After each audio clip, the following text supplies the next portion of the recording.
नमस्ते, मैं हूं डॉक्टर शीतल गुप्ता हलनकर और मेरे इस हेल्थ केयर चैनल में आपका स्वागत है। भारत डायबिटीज का कैपिटल कहा जाता है। अब डायबिटीज जिसे जन सामान्य की भाषा में मधुमेह कहा जाता है, इसे मेडिकल लैंग्वेज में डायबिटीज मेलाइटस नाम से जाना जाता है। डायबिटीज दरअसल में एक डिसीज न होकर ग्रुप ऑफ डिसीज है जिसमें कई सारे लक्षण एक साथ रोगी में देखने को मिलते हैं। मुख्य लक्षण तो यही है कि रक्त में शर्करा बढ़ जाती है। जैसे कि आप और हम सब जानते हैं कि ब्लड शुगर, डायबिटीज के पेशेंट का ब्लड शुगर लेवल काफी बढ़ जाता है, तो इसे ही हम डायबिटीज मेलाइटस या मधुमेह कहते हैं। यह डायबिटीज मेलाइटस मुख्यतः दो प्रकार से का होता है, type 1 diabetes and type 2 diabetes. Type 1 diabetes में इंसुलिन या तो बनता नहीं या कम मात्रा में बनता है और जिसकी वजह से रक्त शर्करा बढ़ जाती है। मुख्यतः यह ऑटो इम्यून डिसीजेस ही है, जिसमें ऑटो इम्यून डिसीज क्या होता है कि जिस बॉडी की जो रोग प्रतिकारक क्षमता है वो सेल्फ और नॉन सेल्फ में डिफरेंशिएट नहीं कर पाती है और फिर अपने बॉडी के खुद के सेल्स को डिस्ट्रॉय करने लग जाती है। इसे हम ऑटो इम्यून डिसीजेस बोलते हैं।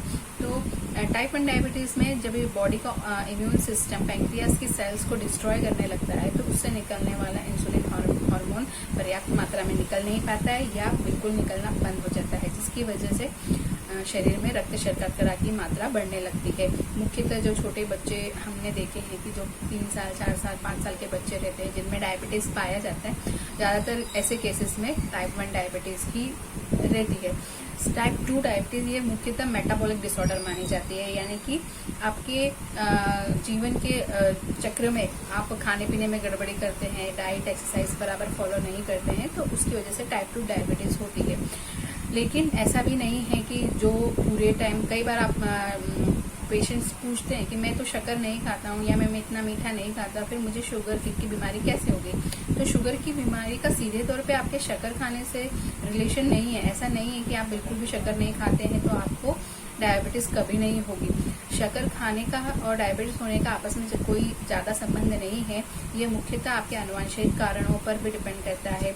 जैसे आपके माता पिता, आपके दादा दादी, आपके परिवार में अगर डायबिटीज होने की टेंडेंसी है, अगर पहले से भी आपके परिवार में लोग डायबिटिक है, तो आपको डायबिटीज होने की चांसेस बहुत बढ़ जाते हैं। सेकेंड थिंग होती है आपकी लाइफस्टाइल। अगर आप बहुत ज़्यादा ऑयली फूड खाते हैं और मीठा वगैरह ज़्यादा खाते हैं, जंक फूड ज़्यादा खाते हैं और आप एक्सरसाइज नहीं करते, आपका बैठे रहने का काम है, आप ऐसी जॉब में है कि जहाँ आपको कुर्सी पे घंटों बैठे रहना पड़ता है, तो एक सीडेंटरी लाइफस्टाइल डायबिटीज़ की तरफ आपको ले जाती है।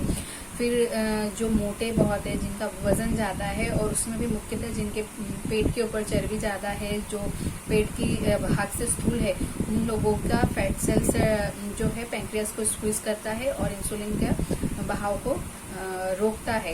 इस वजह से जिनके पेट पर चर्बी ज़्यादा होती है वो उनके डायबिटीज़ होने के चांसेस ज़्यादा होते हैं। तो ये दो प्रकार मुख्यतः है, type 1 diabetes and type 2 diabetes.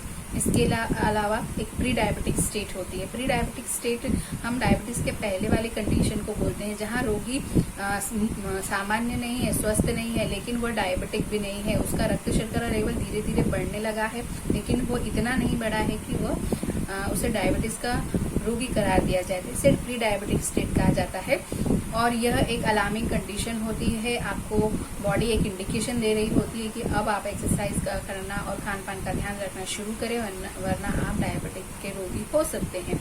तो प्री डायबिटिक स्टेट रोगी के संभलने की स्टेट होती है। इसमें HbA1c जो रहता है वो धीरे धीरे बढ़ने लगता है, सामान्य से बढ़ने लगता है।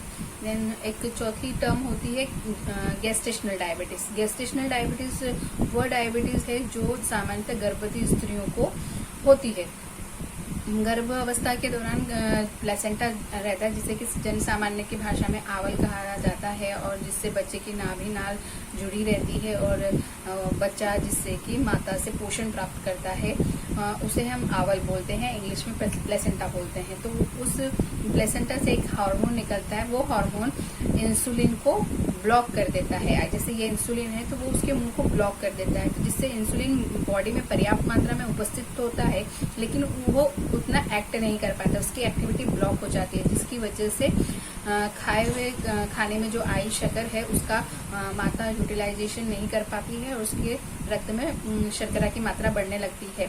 लेकिन जैसे ही डिलीवरी हो जाती है, प्लेसेंटा निकल जाता है, तो हार्मोन्स वापस सेटल होने लगते हैं और ये डायबिटीज चली जाती है। 95% केसेस में तो जेस्टेशनल डायबिटीज डिलीवरी के बाद चली जाती है, पर जिनकी आनुवंशिक कंडीशन रही है, जो स्ट्रेस में ज़्यादा है, जिनका खान पान और एक्सरसाइज नहीं है, उनमें यह रह भी सकती है। इसलिए अगर आपको प्रेगनेंसी के दौरान शक्कर बढ़ती है, आपकी ब्लड शुगर बढ़ती है, तो डिलीवरी के बाद आप योगा, प्राणायाम और अपनी डाइट कंट्रोल जरूर करें। तो मुख्यतः हमने ये 4 चीज़ें देखी। अभी इसके लक्षण क्या होते हैं? तो सामान्यतः डायबिटीज़ के पेशेंट को यूरिन बहुत होना, प्यास बहुत लगना, जननांगों में खुजली होना, इरिटेशन होना, थकान बहुत महसूस होना, ये मुख्य लक्षण पाए जाते हैं। डायबिटीज के पेशेंट में ब्लड में शक्कर की मात्रा तो बढ़ जाती है, शुगर बहुत ज़्यादा होती है, लेकिन बॉडी उस शुगर को यूटिलाइज नहीं कर पाती है, इसलिए पेशेंट को बहुत थकान होती है।